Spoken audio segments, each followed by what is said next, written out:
처음으로 도내 전역에 폭염주의보가 내려졌습니다. 내일 오전 9개 시군에는 폭염경보로 대체됩니다.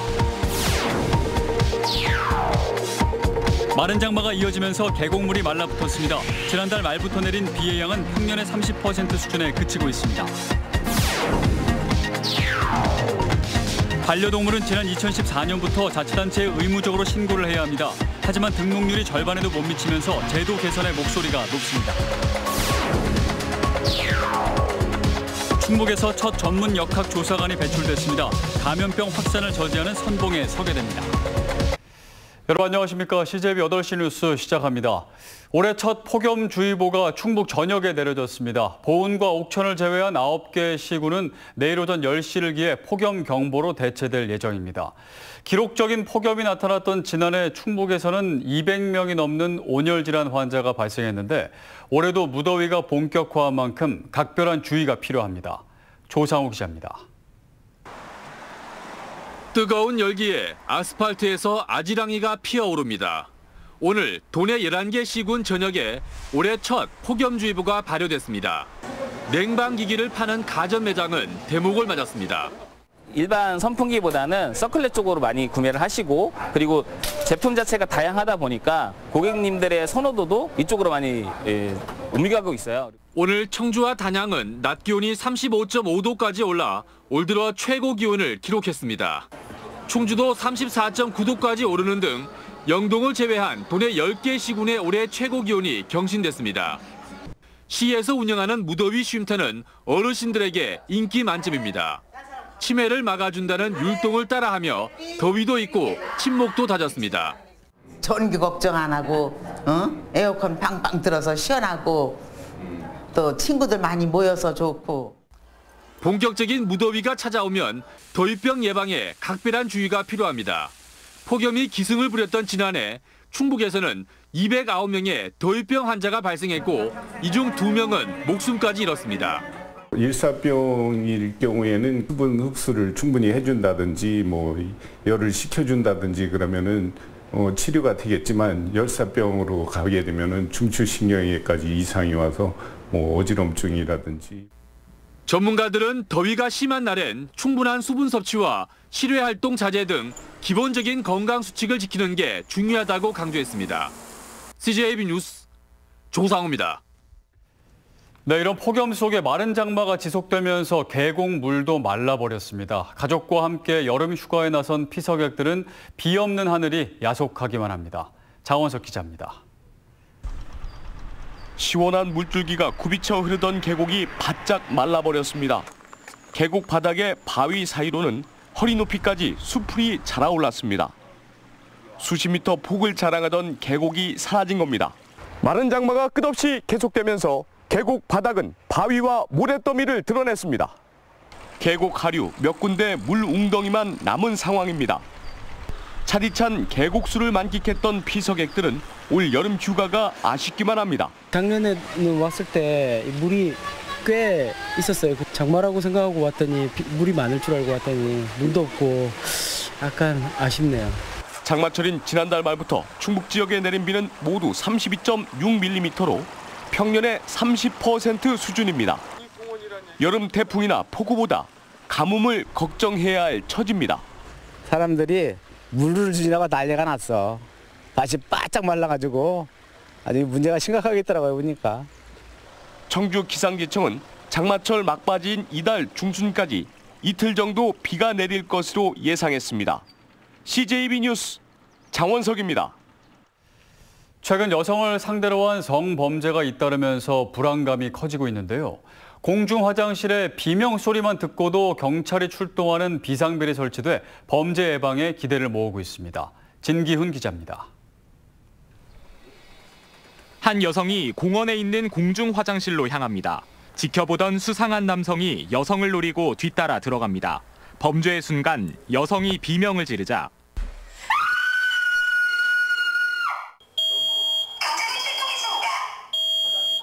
안내방송을 듣고 도주해보지만 곧 도착한 경찰에 의해 남성은 검거됩니다. 화장실에 설치된 IoT 비상벨 덕분입니다. 이런 긴급한 범죄 상황이 발생했을 경우에 화장실 안에 설치되어 있는 비상벨 시스템이 곧바로 비명 등 이상 음원을 감지하고 경찰 상황실과 곧바로 연결해 범죄 사실을 빠르게 접수받고 경찰관이 출동하는 원리입니다. 공중 화장실이 폐쇄적인 데다 눈에 잘 띄지 않는 곳도 많다 보니 최근 5년간 전국적으로 매년 2,000건이 넘는 범죄가 발생했습니다. 이에 진천군과 진천경찰서가 나서 공중 화장실 치안 강화에 나선 겁니다. 이상음을 감지하는 즉시 상황실에 신고가 접수되고 음성 통화가 바로 연결돼 신고 내용이 경찰서는 물론 인근 지구대까지 모두 전달됩니다. 신고 대응 시간을 줄여 신속한 범죄 대응이 가능하고 범죄를 예방하는 효과도 볼 수 있습니다. 지난 1일 본격적으로 운영을 시작한 비상벨은 진천군 내 공중 화장실 23곳에 29대가 설치됐습니다. 현장 상황을 모니터링해서 그에 따른 적절한 조치를 취할 수 있습니다. 만약에 피해자가 다쳤다면 119, 또 피의자가 도망쳤다면 그에 따른 인상착의나 어떤 도주 방향을 실시간으로 파악할 수 있습니다. 최근 계속되는 흉악 범죄에 이용하기 꺼려졌던 공중 화장실. 비상벨과 함께 위급한 순간 대피할 수 있는 공간으로도 재탄생하고 있습니다. CJB 뉴스 진기훈입니다. 반려동물은 지난 2014년부터 자치단체에 의무적으로 신고를 해야 합니다. 하지만 등록률이 절반에도 못 미치자 제도를 개선해야 한다는 목소리가 힘을 얻고 있습니다. 이태형 기자입니다. 유기동물 보호소의 동물 어느 한 마리에서도 인식표를 찾을 수 없습니다. 때문에 주인을 찾을 수도 이력을 추적할 수도 없습니다. 모든 반려동물은 5년 전부터 자치단체에 등록해야 하지만 제도가 정착하지 못한 겁니다. 그러니까 마이크로칩을 하더라도 부작용이 현재는 없다라고 보시는 게 좋습니다. 그리고 그럼에도 불구하고 이제 좀 통증도 있고 그러니까 이제 그걸 선호하지 않는 분들은 이 외장칩 같은 것도 얼마든지 가능하다. 등록률이 절반에도 한참 못 미치다 보니 반려동물의 유기와 분실을 막겠다는 제도의 취지가 효과를 보지 못하고 있습니다. 이로 인해 분양 단계에서부터 신고를 의무화해야 한다는 목소리가 높아지고 있습니다. 강아지를 판매하는 이른바 펫샵은 반려견 의무 등록 대상에서 제외돼 등록률이 현저히 떨어진다는 겁니다.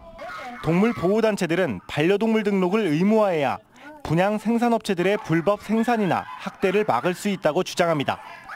종견으로 가든지 모견으로 가든지 그것도 아니고 전 상품성이 없다 그러면 나중에 다시 농장에서 개소주집으로 팔려가는 그런 또 그것도 겪습니다. 농림축산식품부는 저조한 반려동물 등록률을 높이기 위해 이번 달부터 2달간을 반려동물 자진신고 기간으로 정했습니다. CJB 뉴스 이태현입니다.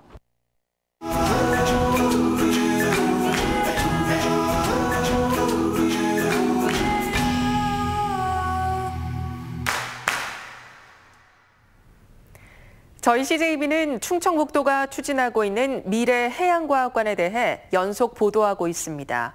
오늘은 마지막 순서로 충북이 갖고 있는 입지의 장점과 국가적인 의미를 짚어보겠습니다. 구준혜 기자입니다. 충북 미래해양과학관은 한반도의 중심 청주에 건설됩니다. 120분 거리에 우리나라 인구의 40%인 2,100만 명, 90분 이내에 1,230만 명의 배후 인구를 갖췄습니다. 거리만 가까운 게 아닙니다. 7개의 고속도로와 일반 철도 3개 노선, KTX 등이 충북을 통과해 뛰어난 접근성을 자랑합니다. 충북 미래해양과학관과 이곳 청주광은 불과 4km 정도밖에 떨어져 있지 않습니다. 해마다 늘고 있는 외국인 관광객들도 편리하게 찾을 것으로 기대됩니다. 전문기관은 미래해양과학관의 비용 편익 비율이 1.06으로 경제성이 높다고 분석했습니다. 예상하는 생산 유발 효과는 30년간 연평균 300억 원에 달합니다. 오송 생명과학단지, 대덕과학단지와 가까운 점도 장점으로 꼽힙니다. 기존에 있던 지역 네트워크를 활용함으로 인해서 어떤 이 미래해양과학관이 설립함으로 인해서 어떤 큰 시너지 효과를 발휘할 수 있다고. 더 큰 가치는 국내 최초의 내륙 해양과학관이라는 상징성입니다. 그간 내륙 지역이 국가 해양정책에서 오랫동안 소외돼 왔다는 점에서 정부가 추구하는 국가 균형 발전에 한 발 더 다가갈 수 있습니다.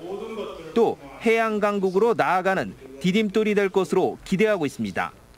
해양 강국이 되기 위해서는 바다 없는 내륙 지방의 사람들에게 바다에 관한 여러 가지 그 지식과 정보를 많이 알리는 것이 진정한 해양 국가로 가는 길이다.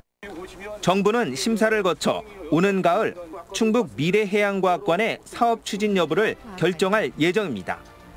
바다를 향한 충청북도의 간절한 바람이 결실을 맺을 수 있을지 주목됩니다. CJB 뉴스 구준우입니다. 감염병이 발생하면 즉각적인 대처와 추가 확산을 막는 것이 무엇보다 중요하죠. 이런 업무를 하는 사람들을 역학조사관이라고 부르는데 충북에서 첫 전문 역학조사관이 탄생했습니다. 김기수 기자가 취재했습니다. 지난 2015년 당시 전국적으로 186명이 감염되고 38명이 사망한 메르스 사태. 90%에 가까운 높은 치사율로 한때 국민적 공포를 불러일으킨 에볼라 바이러스까지. 감염병이 발생했을 때 가장 중요한 것 중 하나는 바로 감염 경로 파악 등 초기 대응입니다. 이런 업무를 맡은 사람을 역학조사관이라고 하는데 질병관리본부가 메르스 사태 이후 지자체별 신속 대응을 위해 전문 인력 양성에 나섰습니다. 지금까지 전문성을 갖춘 지자체 역학조사관은 모두 5명, 충북에서도 첫 전문 역학조사관이 탄생했습니다. 이런 신종 감염병이 해외에서는 사실 지속적으로 지금 발생을 하고 있는 상황입니다. 그런 이제 신종 감염병이 저희 국내에도 언제든지 들어올 수 있는 상황이고, 그래서 저희는 앞으로 이제 더욱 그러한 상황에 대해서 감시를 철저히 할 거고요. 전문 역학조사관은 3년 동안 전문 교육과정 이수와 실사례를 대상으로 한 분기별 활동 보고서, 논문 등 까다로운 교육과 심사를 거쳐 탄생됩니다. 이러한 전문성을 바탕으로 감염병 출몰 등 위기 상황 시 최일선에 투입됩니다. 여러 가지 감염병이 발생했을 경우에 그 원인을 찾아서 이를 제거해서 국민들을 안전하게 하는 역할을 합니다. 특히 감염병 환자와 이와 접촉한 분들을 빠르게 식별해서 보다 안전하게 사회를 유지할 수 있도록 하는.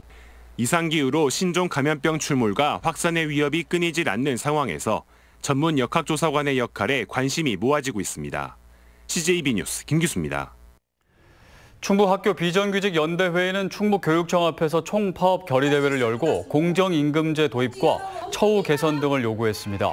학비연대는 이번 총파업이 학교 비정규직 노동자들의 부재로 인한 불편함에 노동의 의미를 돌아보는 교육의 계기가 되고 있다고 밝혔습니다.